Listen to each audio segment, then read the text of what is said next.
इस कार्यक्रम के प्रायोजक हैं कृषि एवं किसान कल्याण मंत्रालय, भारत सरकार। हर जोखिम से निकल कर फसल आए, सुरक्षित हो जाए। फसल बीमा से हर किसान अब आत्मनिर्भर हो जाए। संकट के समय प्रधानमंत्री फसल बीमा योजना किसानों के लिए वरदान है। अब सूखा पड़े या बाढ़ आ जाए, कोई डर नहीं। अब ओले पड़े या कीट पतंगे फसल खा जाए, कोई फिक्र नहीं, क्योंकि हमने लिया है प्रधानमंत्री फसल बीमा। बुआई से फसल कटाई तक हर जोखिम का दावा, न्यूनतम प्रीमियम पर अधिकतम भुगतान का वादा। योजना से हर साल जुड़ रहे हैं 5 करोड़ से ज्यादा किसान। अब आपकी है बारी। नजदीकी कृषि कार्यालय, सहकारी समिति, बैंक शाखा, अधिकृत बीमा कंपनी या जन सेवा केंद्र में स्वेच्छा से करा सकते हैं पंजीकरण। फसल बीमा पोर्टल या फसल बीमा ऐप द्वारा भी कराया जा सकता है पंजीकरण। प्रधानमंत्री फसल बीमा योजना, आपकी फसलों का संपूर्ण सुरक्षा कवच। कृषि एवं किसान कल्याण मंत्रालय, भारत सरकार। वीरेंद्र भाई राम राम। रिसाले भाई, आपने भी और किसान वाणी कार्यक्रम सुनने वाले सारे बहन भाई है हमारी राम राम। रिसाले भाई जी वीरेंद्र भाई, आज तो कार्यक्रम में आप कई तरह की चर्चा ले रहे हैं। बिल्कुल। और फिर जो मौसम की जानकारी है, कल का कृषि कार्यक्रम है, उसके ऊपर तो आप बात ही करें हैं। बिल्कुल करते पर हैं। इसके साथ साथ आप एक सहभागिता जो आपने बढ़ाई है, हाँ, किसकी भला? श्रोताओं की। बिल्कुल कि भी कार्यक्रम में वे भी हिस्सा ले सके हैं, और इस सब भला किस तरह ले सके हैं? वीरेंद्र भाई देखिए, हम जो कार्यक्रम देवा है ना, हम जितनी जानकारियां दे हैं उनसे संबंधित भाई न्यूज देखा है, इनकी परीक्षा लेकर भी क्या है ना, कोई हमारी जानकारी समझ में आवा कि ना आवा। हाँ, बात सही कह रहे हैं। और तो इब जो है ना, फिर आज का कृषि प्रश्न, हाँ, तो पूछ ले भाई। जरूर, क्यों नहीं। तो भाइयों, आपने जो है ना, आज हम आपसे प्रश्न पूछ रहे हैं कि हरियाणा में सब्जी उत्कृष्टता केंद्र कहाँ है। एक बार फिर सुन लें भाई हमारा प्रश्न, हरियाणा में सब्जी उत्कृष्टता केंद्र कहाँ है। और इसका उत्तर कृष्ण भाई कार्यक्रम के बीच में दिया जाएगा, यानी कि लगभग 6:50 के बाद। और फोन नंबर बता और दें। फोन नंबर भी जरूर बता दो कि जिसके ऊपर ये किसान भाई जो है SMS के जरिए संदेश भेज के अपना सही उत्तर भेज सकें, जिसमें भाई अपना नाम लिखें, शहर का नाम लिखें या गांव का नाम, हाँ, जहां से भी हैं, और अपना सही उत्तर दें। तो फोन नंबर रहेगा हमारा आज 94 660 21 336। एक बार फिर सुन लें भाई, 94 66 0 2 1 3 3 6। तो इस फोन नंबर पे जो है भाई संदेश भेज के आज का जो कृषि प्रश्न है उसका सही उत्तर दे सके हैं। तो इस पर करेंगे बात। पर इसके साथ साथ रिसाले भाई जी, आप एक क्रेडिट कार्ड की बात करेंगे कि भाई ये क्रेडिट कार्ड है, बड़ा फायदेमंद है, हमने भी फायदा हो जाए, किसान भैया ना भी फायदा हो जाए। आप उसकी बात तो नहीं करते भला? वो एक किसान क्रेडिट कार्ड। हाँ हाँ, देखिए वीरेंद्र तो क्या भाई, चीज है वो? जो किसान क्रेडिट कार्ड आना है, तो देखो सरकार का एक कार्ड बनाया है किसान भाइयों के लिए। अच्छा। जिस किसान भाई पर ये कार्ड है या लेने जा रहे हैं, उनको इससे बहुत बड़ा फायदा रहेगा। तो किस तरह से? देखो, किसानों की जो है ना बड़ी राहत देने खातर सरकार ने भाई किसान क्रेडिट कार्ड की शुरुआत कर रखी है। और इस स्कीम के जरिए भाई किसानों को जो खेती से जुड़ी चीज है उनके लिए कई बार पैसे की जरूरत पड़ा है जी, तो भाई कर्ज मुहैया करवाया जाएगा। और इस कार्ड के जरिए कर्ज लेना काफी सस्ता भी है वीरेंद्र भाई। अच्छा। हाँ, किसान क्रेडिट कार्ड प्रधानमंत्री किसान सम्मान निधि जो स्कीम चला रखी है सरकार ने, उसके साथ ही जोड़ा गया है। अच्छा। और किसानों को मजबूत बनाने खातर और उन पर भाई कर्ज का बोझ कम करने खातर सरकार ने कई अहम कदम उठा रही है इसके बारे में। अब देखे हैं कि बीते महीनों में भी या साल में कह लो वीरेंद्र भाई, किसानों की जरूरतों को ध्यान में रखते हुए वित्त मंत्री निर्मला सीतारमण ने भी भाई ऐलान कराया था कि देश के 2.5 करोड़ किसानों को किसान क्रेडिट कार्ड भाई दिए जाएंगे। अच्छा। और इसके जरिए भाई जो है ना 2 लाख करोड़ रुपए तक की राशि भी जारी करी जाएगी। मतलब यह 2 लाख करोड़ रुपए जो राशि है, यह सारी किसान भाइयों के फायदे के लिए है। किसान भाइयों के फायदे के जिसका फायदा वे जो किसान क्रेडिट कार्ड जो भाई बनवाएंगे उसके माध्यम से वो फायदा। हाँ बिल्कुल, हाँ। और किसान क्रेडिट कार्ड जो है ना बैंक जारी करा है, और किसान क्रेडिट कार्ड सरकार की भाई कल्याणकारी योजना है वीरेंद्र भाई। बिल्कुल सही कह रहे हैं। और जिसको भाई 1998 में शुरू कराया गया था। अच्छा। हाँ, और सरकार का मकसद यो था वीरेंद्र भाई कि किसानों को खेती से जुड़ी जो चीजें हैं, जिस तरह के खाद लेना, बीज, कीटनाशक, जिस तरह की वो कई बार देखा है कुछ किसान भाइयों के पास उस समय जो है ना थोड़ी पैसे की दिक्कत हो जाए। हाँ, या तो जमींदार तो, है, हाँ, जमींदार इसमें है तो नरम गरम चलता रहे है, बिल्कुल फसल चलता। अच्छी लगी, पैसे हाथ में आ गए, बिल्कुल। और मौसम के अनुरूप ना चले पाए तो भाई हाथ नरम रह गया। हाँ, तो इस करके भाई सरकार जो है ना इस कर्ज के लिए इसको जो है ना जो किसान क्रेडिट कार्ड है इसके जरिए भाई किसानों को कर्ज उपलब्ध करा दे है। और किसान क्रेडिट कार्ड के तहत भाई जो लिया जाने वाला कर्ज है वो 2 से लेकर 4% तक भाई सस्ता हुआ दूसरे पैसे की बजाय। ठीक कह रहे हैं, मतलब कहीं इधर उधर दाएं बाएं हाँ, लेने किसी की के मुंह की बजाय। तरफ देखना नहीं हाँ, पड़ने का बिल्कुल, भाई, जाओ। सीधा जो है बैंक अपने जो नजदीकी बैंक है संपर्क करो, जो उनकी जरूरतें हैं उनको पूरा करो और किसान क्रेडिट कार्ड अपना बनाओ और जब जरूरत हो उसका फायदा उठाओ। वो तो एटीएम कार्ड की तरह बन गया है वीरेंद्र भाई, लेकिन इसके लिए लोन को जो है ना समय पर चुका दिया जाएगा। तो एक बात और बताऊं अपना लगे हाथ भाई, यू कहाँ से मिलेगा और किस तरह यू बढ़ाना है। जी देखो, जो स्टेट बैंक ऑफ इंडिया है, बैंक ऑफ इंडिया है, कोऑपरेटिव बैंक है, या भाई क्या देख रहे हैं क्षेत्रीय ग्रामीण बैंक जहाँ पर सोसाइटी भी कह सोसाइटी कहते हैं, ठीक कह रहे, और industrial development bank of India है, यानी राष्ट्रीयकृत बैंक जो हैं उनके जरिए फायदा ले सके हैं। हाँ बिल्कुल कह रहे, आप सही कह रहे। और इसके लिए जो दस्तावेज वो मांगेंगे बैंक वाले भाई, जमीन के दस्तावेज अपना देने हैं, फसल की डिटेल, जमीन के दस्तावेज यानी फर्द देनी पड़ेगी, है जो बैंक वाले अपनी भाई मांगेंगे, जो भी मांगे, जानकारी हाँ, लेंगे, थोड़ा बहुत रखे हैं कि भाई देखें खेती करे भी है कि नहीं है, बिल्कुल। अरे हाँ, तो फसल की डिटेल्स में तो भाई कई जानकारियां जो फॉर्म देंगे उस पर भरनी होंगी।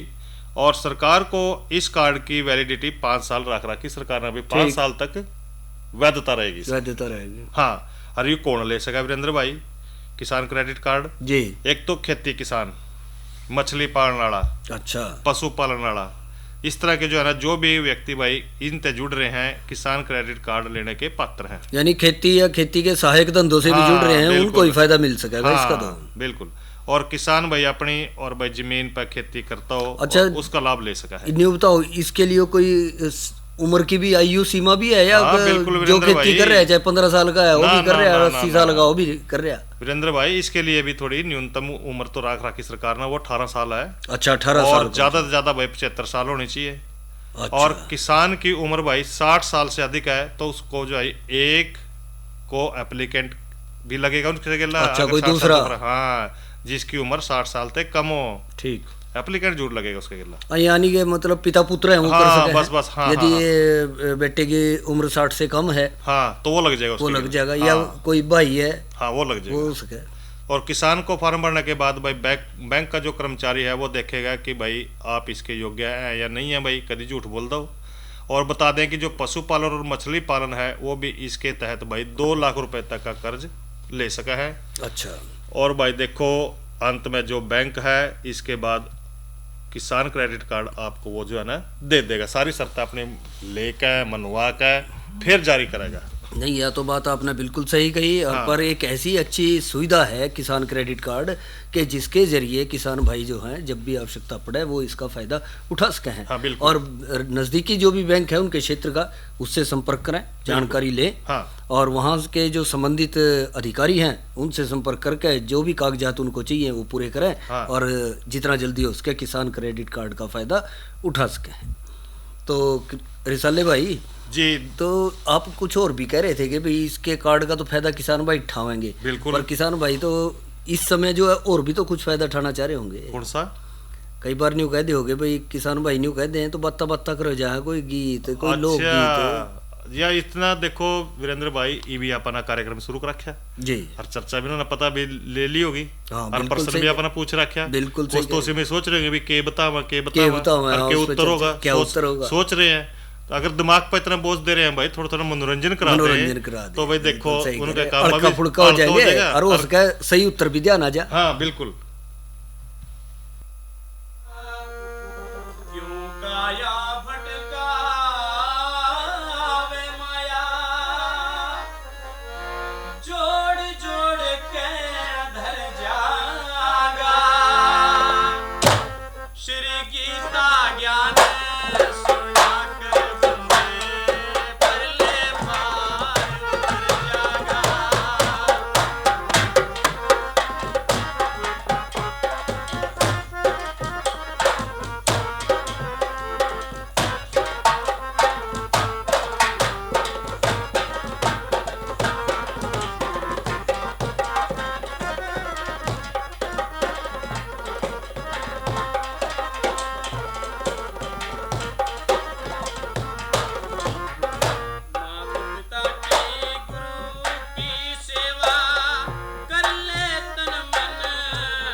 रिसाले भाई जी, ये तो आपने सुनवाया लोकगीत। हाँ। और इसके साथ साथ आप कुछ मौसम की भी बात कर रहे थे कि हाँ, देखिए वीरेंद्र भाई जो है ना, तड़की नहीं देखा थे, कल तो लिकड़ी धूप जी, और तड़की कर गया बदले से, और इब जो है ना सुनाओ मौसम भी आज और कल का की रहेगा। तो जहाँ तक मौसम का सवाल है तो वो तो किसान भाइयों राम राम। मौसम पूर्वानुमान एवं कृषि सलाह के साथ मैं हूं डॉक्टर ममता, मौसम विशेषज्ञ, चौधरी चरण सिंह, हरियाणा कृषि विश्वविद्यालय, कृषि विज्ञान केंद्र कुरुक्षेत्र। किसान भाइयों, आज का जिले का अधिकतम तापमान 27.5 डिग्री सेल्सियस रहा। न्यूनतम तापमान 13.1 डिग्री सेल्सियस रहा। नमी की बात करें तो सुबह और शाम की सापेक्ष आर्द्रता 77 और 31% रही। हवा की रफ्तार 11 किलोमीटर प्रति घंटा रही और सूर्य की चमकने की अवधि 7 घंटे 31 मिनट रही। अब हम बात करते हैं आने वाले मौसम के पूर्वानुमान की।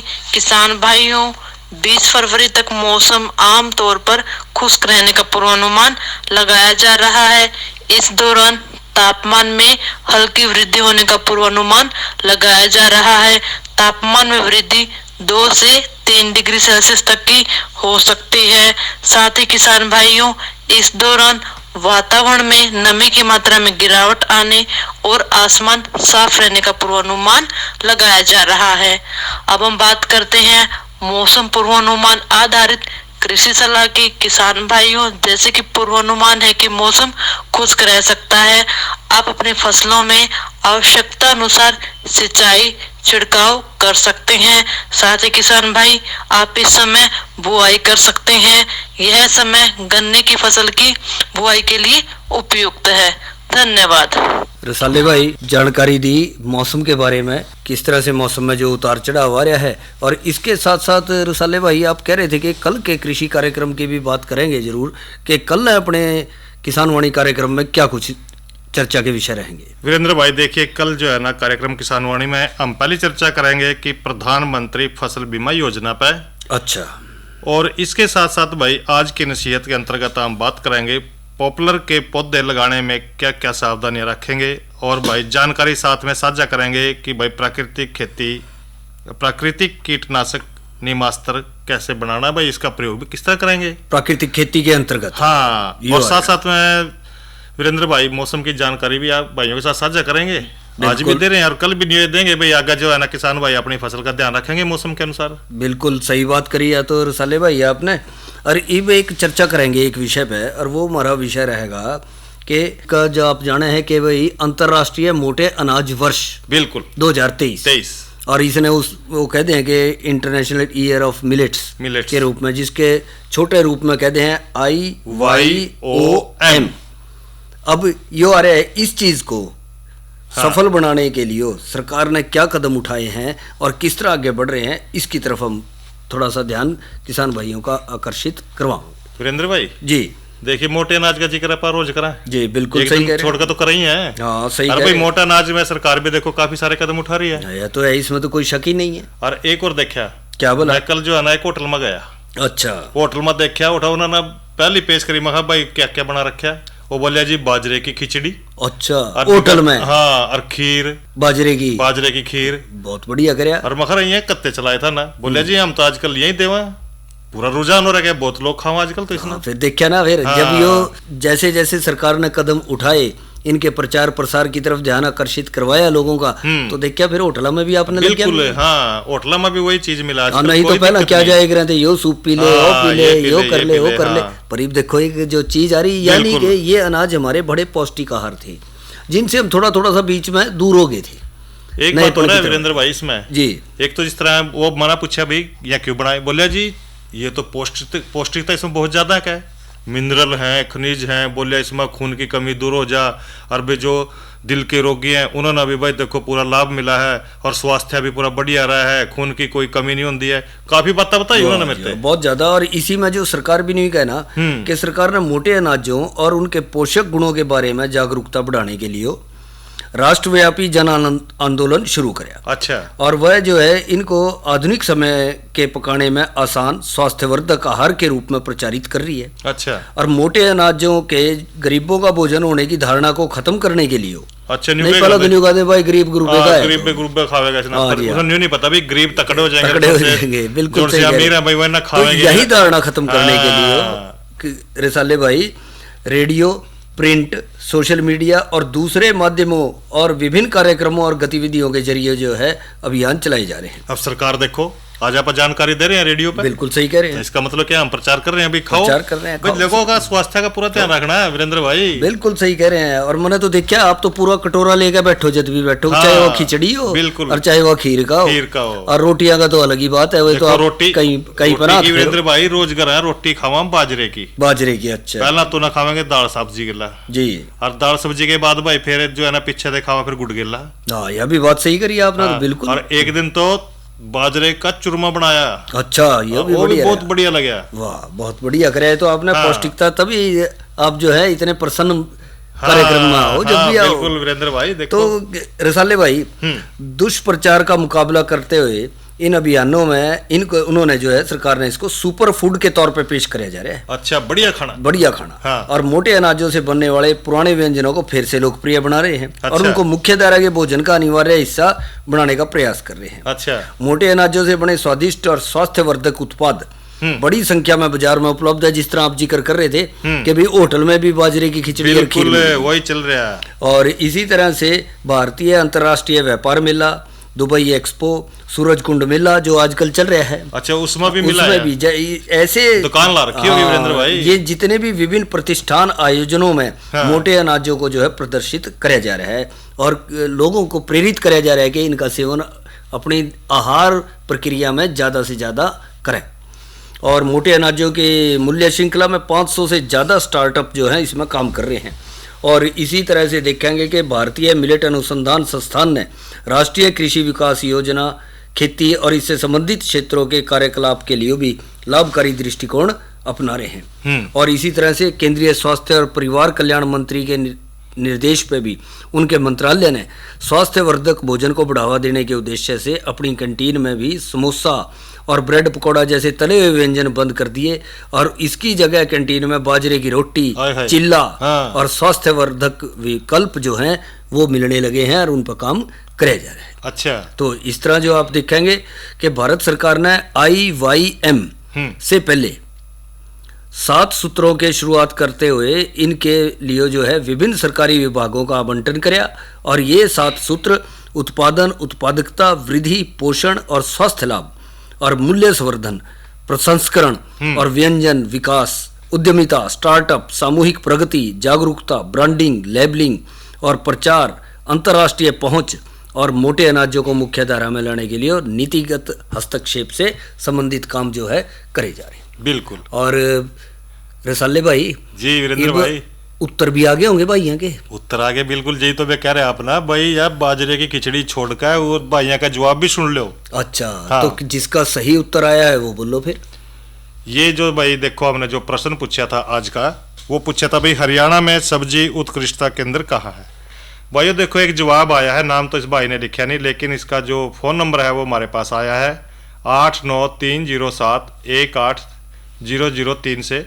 और आज का उत्तर इन्होंने बताया कि गांव सुंदरा, जिला महेंद्रगढ़ से। तो भाई देखो उत्तर तो इसने लिखा नहीं कुछ भी, इन्हें भाई अपना नहीं लिखा आज का उत्तर, गांव सुंदरा, जिला महेंद्रगढ़। देखो भाई ये जो आपने जो प्रश्न का उत्तर दिया है, देखो ये तो वीरेंद्र भाई गलत दिया भाई ने। हाँ, क्योंकि जो सही है उत्तर है इसका, सब्जी उत्कृष्टता केंद्र जो है वो घरौंडा में है। हाँ, घरौंडा में है।